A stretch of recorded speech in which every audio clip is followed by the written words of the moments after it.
past weekend showcased the return of WWE's Saturday night's main event, and may I just say,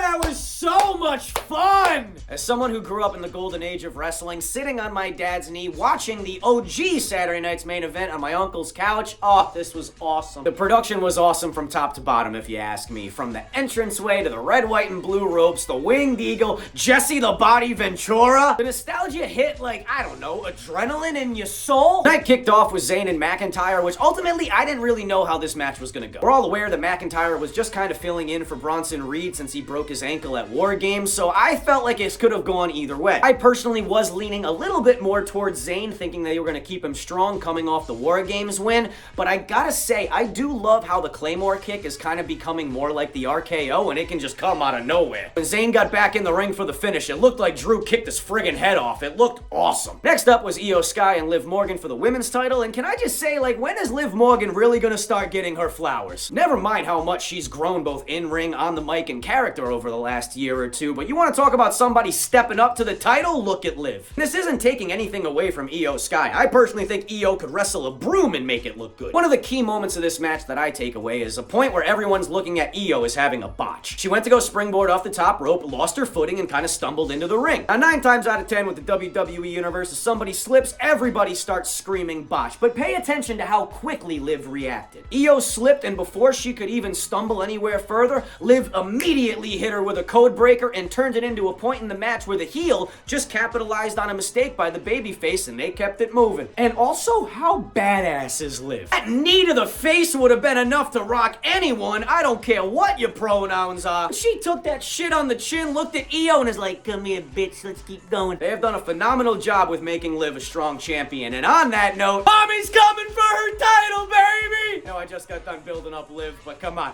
Rhea gonna kick her ass, huh? I digress. Let's move on to the World Heavyweight Championship match. This match was 3 studs from the main roster throwing down and showing exactly why they are main roster. Though Damian catches a lot of heat for a few moments in his matches, can we all talk about how crisp and clean and deadly his strikes look lately? And if you want to step beyond the strikes, did you hear that pop when he went for old school? Finn's role in the match, however, is where I was a little muddled. As great as Finn is as an in-ring performer, I just didn't feel like he was ever going to pull off the victory in this. I personally would have liked to have seen a few more false finishes, at least involving Finn. Because let's be honest, our ring general kind of beat the brakes off Finn in that finishing sequence, right? Gunther is a freaking stallion. I love that dude, and yeah, it might be coming from a little bit more of a fan place, but I want to see him just go with that title forever. And on that note, forget acknowledging your tribal chief. Have you saluted your ring general today? Because you should. And how about our girl Chelsea, huh? And this match arguably had the best finishing sequence of the night. In my opinion, across the board, Chelsea Green is the best re-sign that Hunter has made since he started taking over creative, and I will fight anyone on that. Now, we all know what the main event was, but let's just take a look at the finish, shall we? Cody, you know what you did! Wait, what? Cody cheated! Cody cheated! Kevin was wrong! And if that's not your reaction, you weren't watching the same match. I'm aware that my theory of Cody turning heel is a long shot, but if you look at that finish, I don't think we're that far off. I don't think we're that far off. Everything you got! Everything you got!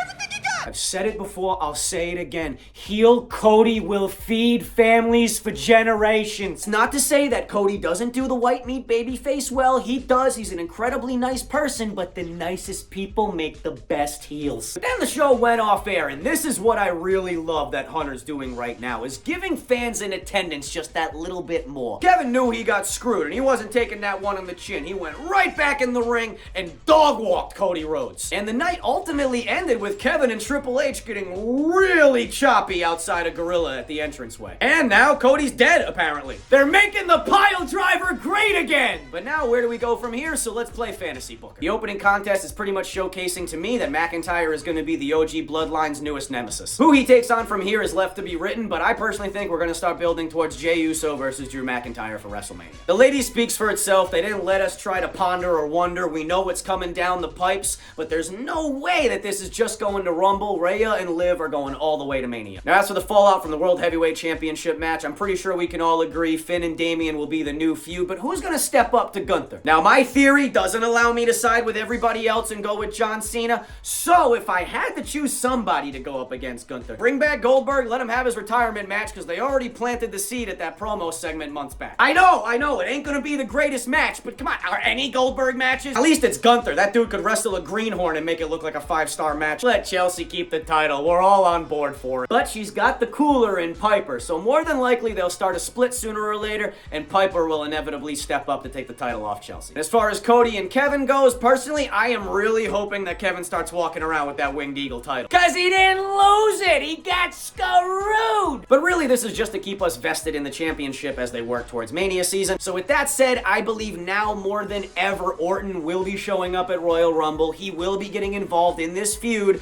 and it will be Kevin Owens and Orton as they go into Mania. And as for Cody, he just gonna hang back, find out who his #1 contender is, and hopefully turn heel. Let's go! But that's it for today, so be sure to let me know what you think where we all go from here, because there's nothing more fun than playing Fantasy Booker, right? But now from here, we really move on to the debut on Netflix, which I personally cannot wait for. I will 100% be live for that. Until then, let me know what your thoughts are on Saturday night's main event. What do you think is going to be happening as we move towards the next one on January 25th? And I'll see you next time. Later.